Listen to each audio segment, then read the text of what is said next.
എല്ലാവർക്കും സുഖല്ലേ? Welcome to Sujana's kitchen. ഇനി നമുക്ക് കയ്പില്ലാതെ പാവയ്ക്ക പച്ചടി റെഡിയാക്കാം. നല്ല ടേസ്റ്റിയാണ്, ഈസി ആയിട്ട് ഉണ്ടാക്കിയെടുക്കാനും പറ്റും. അപ്പോൾ ഒന്ന് കണ്ടു നോക്കിയാലോ. അതിനു മുമ്പ് നിങ്ങൾ ആദ്യമായിട്ടാണ് ഈ ചാനൽ കാണുന്നെങ്കിൽ പ്ലീസ് ഒന്ന് സബ്സ്ക്രൈബ് ചെയ്ത് സപ്പോർട്ട് ചെയ്യണേ. കൂടെ കുഞ്ഞ് ബെല്ലൈക്കൺ ഒന്ന് ക്ലിക്ക് ചെയ്യുമ്പോൾ ഓൾ എന്ന ഓപ്ഷൻ തന്നെ ക്ലിക്ക് ചെയ്യണേ. എങ്കിലേ ഞാൻ ഇടുന്ന പുതിയ വീഡിയോസിൻ്റെ നോട്ടിഫിക്കേഷൻ നിങ്ങൾക്ക് കൃത്യമായിട്ട് കിട്ടുള്ളൂ. അപ്പോൾ ഇനി നേരെ വീഡിയോയിലോട്ടേക്ക് പോകാം. പാവയ്ക്ക പച്ചടി തയ്യാറാക്കുന്നതിന് വേണ്ടി ഞാനിവിടെ വലിയൊരു പാവയ്ക്ക തന്നെയാണ് എടുത്തിട്ടുള്ളത്. ഈ പാവയ്ക്ക നമുക്ക് റൗണ്ട് ഷേപ്പിൽ കട്ട് ചെയ്തെടുക്കാം.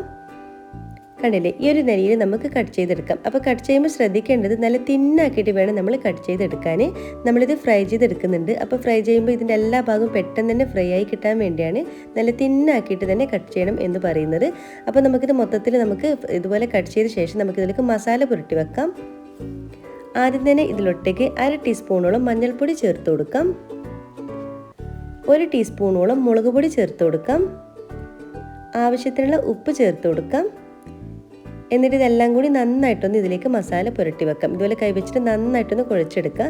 മസാലപ്പൊടികളൊക്കെ ഈ പാവയ്ക്കൻ്റെ എല്ലാ ഭാഗത്തോട്ടേക്കും ആകുന്ന തരത്തിൽ നന്നായിട്ടൊന്ന് മിക്സാക്കി കൊടുക്കാം. ഇപ്പോൾ നന്നായിട്ട് തന്നെ മിക്സാക്കി വെച്ചിട്ടുണ്ട്. നമുക്കിതിന് 10 മിനിറ്റ് ഒന്ന് റെസ്റ്റ് ചെയ്യാൻ വെക്കാം. പാവയ്ക്കയിൽ മസാല പുരട്ടി വെച്ചിട്ട് ഏകദേശം ഒരു 10 മിനിറ്റ് കഴിഞ്ഞിട്ടുണ്ട്. നമുക്കിനി ഫ്രൈ ചെയ്തെടുക്കാം. ഒരു പാൻ എടുത്തിട്ട് അതിലോട്ടേക്ക് കുറച്ച് ഓയിൽ ഒഴിച്ച് കൊടുക്കുക. ഏത് ഓയിലായാലും കുഴപ്പമൊന്നുമില്ല കേട്ടോ. ഓയിൽ നല്ലവണ്ണം തന്നെ ചൂടാകുമ്പോൾ നമ്മൾ മസാല പുരട്ടി വെച്ചിട്ട് നമ്മുടെ പാവയ്ക്ക ഇതിലോട്ടേക്ക് ഇട്ട് കൊടുക്കാം. എന്നിട്ട് ഇതുപോലെ നന്നായിട്ടൊന്ന് മിക്സാക്കി കൊടുക്കുക. എന്നിട്ട് ഇതെല്ലാം തന്നെ ഒന്ന് നന്നായിട്ട് ഇതുപോലെ ഒന്ന് നിരപ്പാക്കി കൊടുക്കുക. നമുക്ക് പെട്ടെന്ന് തന്നെ ഇത് ഫ്രൈ ആയി കിട്ടാൻ വേണ്ടിയാണ്. അപ്പോൾ ഇതുപോലെ നന്നായിട്ട് നിരത്തി വെച്ച് കൊടുക്കുക. ഇത് പിന്നെ ഓവർ ഓയിലൊന്നും ചേർത്ത് കൊടുക്കണ്ട കേട്ടോ. ഇതുപോലെ ഒന്ന് ഇടയ്ക്കിടയ്ക്കൊന്ന് ഇളക്കി കൊടുക്കേണ്ട കാര്യം മറന്നു പോരുത്. ഇതുപോലെ ഇതിൻ്റെ എല്ലാ ഭാഗവും ഒന്ന് ഫ്രൈ ആയി കിട്ടണം. അപ്പോൾ അതുവരെ നന്നായിട്ട് ഇതുപോലെ ഒന്ന് ഇളക്കി കൊടുക്കാം. ഇടയ്ക്കിടയ്ക്കൊന്ന് ഇളക്കി കൊടുക്കണം. ഇതിൻ്റെ പുറം ഭാഗം ഒരു ലൈറ്റ് ഗോൾഡൻ കളർ ആവണം. അതുവരെ നന്നായിട്ടൊന്ന് ഇതുപോലെ ഒന്ന് ഇടയ്ക്കിടയ്ക്ക് ഇളക്കി കൊടുത്ത് നന്നായിട്ടൊന്ന് ഫ്രൈ ചെയ്തെടുക്കാം. പാവയ്ക്ക ഫ്രൈ ആയി വരുന്ന സമയം കൊണ്ട് നമുക്ക് ഇതിന് വേണ്ടിയിട്ടുള്ള ഒരു അരപ്പ് റെഡിയാക്കാം. ഒരു മിക്സിയുടെ ജാർ എടുക്കാം. ഇതിലോട്ടേക്ക് 1 കപ്പ് തേങ്ങ ഇതിലോട്ടേക്ക് ചേർത്ത് കൊടുക്കാം. പിന്നെ ഇതിലോട്ടേക്ക് എരിവിന് ആവശ്യമായിട്ടുള്ള പച്ചമുളക് ചേർത്ത് കൊടുക്കാം. പിന്നെ ഫ്രഷ് ആയിട്ടുള്ള കുറച്ച് കറിവേപ്പില ചേർത്ത് കൊടുക്കാം. പിന്നെ 1/2 ടീസ്പൂണോളം ചെറിയ ജീരകം ചേർത്ത് കൊടുക്കാം. പിന്നെ 1/4 കപ്പ് തൈര് ചേർത്ത് കൊടുക്കാം. എന്നിട്ട് ഇതെല്ലാം കൂടി നന്നായിട്ടൊന്ന് അരച്ചെടുക്കണം. ഇത് നമ്മൾ അരച്ച് വെച്ചിട്ടുള്ള നമ്മുടെ തേങ്ങയുടെ അരപ്പ് ഇവിടെ മാറ്റി വെക്കാം.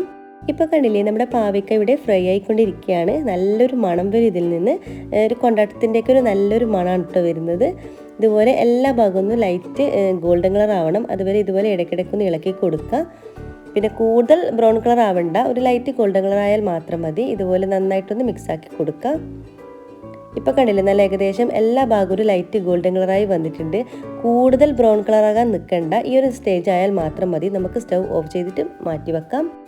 ഇനി വേറൊരു പാൻ എടുക്കാം. പാൻ നന്നായിട്ട് ചൂടാകുമ്പോൾ ഇതിലോട്ടേക്ക് കുറച്ച് ഓയിൽ ഒഴിച്ചു കൊടുക്കാം. ഓയിലും കൂടി ചൂടാകുമ്പോൾ ഇതിലോട്ടേക്ക് 1 ടീസ്പൂണോളം കടുക് ചേർത്ത് കൊടുക്കുക. കടുകൊന്ന് പൊട്ടി വരണം. അതിനുശേഷം ഇതിലോട്ടേക്ക് ഫ്രഷ് ആയിട്ടുള്ള കുറച്ച് കറിവേപ്പില, പിന്നെ ഉണക്കമുളക് ചേർത്ത് കൊടുക്കാം. എന്നിട്ട് ഇതിലോട്ടേക്ക് നമ്മളിപ്പോൾ അരച്ച് വെച്ചിട്ടുള്ള തേങ്ങയുടെ അരപ്പ് ഇതിലോട്ടേക്ക് ചേർത്ത് കൊടുക്കാം. മൊത്തത്തിൽ തന്നെ ചേർത്ത് കൊടുത്തിട്ടുണ്ട്. എന്നിട്ട് ഇതെല്ലാം കൂടി നന്നായിട്ടൊന്ന് മിക്സാക്കി കൊടുക്കണം. ഇനി 1-2 മിനിറ്റോളം നന്നായിട്ടൊന്ന് തിളപ്പിക്കുക. അതായത് നമ്മളിപ്പോൾ ചേർത്തിട്ടുള്ള തേങ്ങ ഒന്ന് കുക്കായി വരണം. അതുവരെ 1-2 മിനിറ്റ് നന്നായിട്ട് ഇതൊന്ന് തിളപ്പിച്ചിട്ടെടുക്കുക. നമ്മൾ ചേർത്തിട്ടുള്ള തേങ്ങ ഒന്ന് കുക്കാകാൻ വേണ്ടിയാണ്.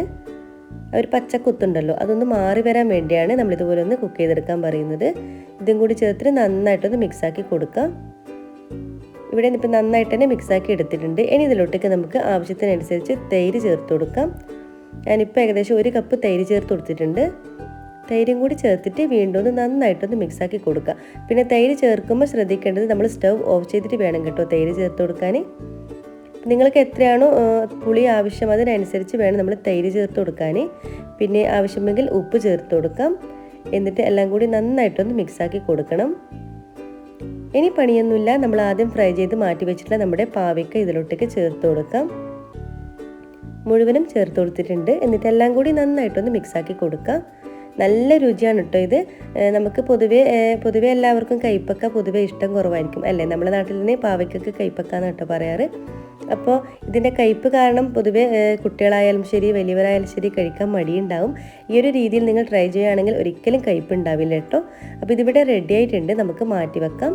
അപ്പോൾ നമ്മുടെ രുചിയൂറും കൈപ്പില്ല പാവയ്ക്ക പച്ചടി റെഡി ആയിട്ടുണ്ട്. നല്ല രുചിയാണ് കേട്ടോ. ഏകദേശം ഒരു 5 മിനിറ്റ് മാത്രമേ വേണ്ടി ഈ ഒരു പച്ചടി റെഡിയാക്കാൻ വേണ്ടി ഈസി ആയിട്ട് ഉണ്ടാക്കിയെടുക്കാനും പറ്റും. എല്ലാവരും ഒന്ന് മസ്റ്റായിട്ടൊന്ന് ട്രൈ ചെയ്ത് നോക്കാം കേട്ടോ. ലഞ്ചിന് നമുക്ക് ചോറുണ്ണാൻ ഇത് മാത്രം മതിയാകും, വേറെ കറികളുടെ ഒന്നും ആവശ്യമില്ല.